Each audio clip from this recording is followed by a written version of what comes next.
ഇന്നൊരു ബൈബിൾ വചനമാണ് പങ്കുവയ്ക്കുന്നത്. നീതിമാൻ 7 പ്രാവശ്യം വീണാലും എഴുന്നേൽക്കും, ദുഷ്ടന്മാരോ അനർത്ഥത്തിൽ നശിച്ചുപോകും. ഒരിക്കൽ കൂടി, നീതിമാൻ 7 പ്രാവശ്യം വീണാലും എഴുന്നേൽക്കും, ദുഷ്ടന്മാരോ അനർത്ഥത്തിൽ നശിച്ചുപോകും. ചുറ്റുമുള്ളവരെ എങ്ങനെയും ദ്രോഹിച്ചും വേദനിപ്പിച്ചുമൊക്കെ എല്ലാം വെട്ടിപ്പിടിക്കാമെന്നുള്ള തോന്നലുകൾ ഓരോ മനുഷ്യനെയും കൊണ്ടെത്തിക്കുക നാശത്തിലേക്കായിരിക്കും.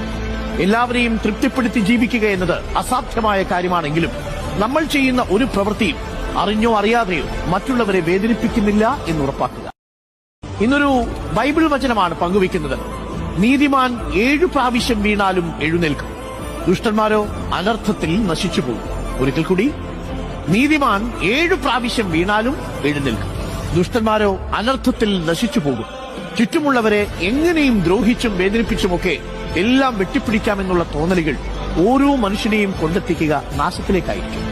എല്ലാവരെയും തൃപ്തിപ്പെടുത്തി ജീവിക്കുക എന്നത് അസാധ്യമായ കാര്യമാണെങ്കിലും നമ്മൾ ചെയ്യുന്ന ഒരു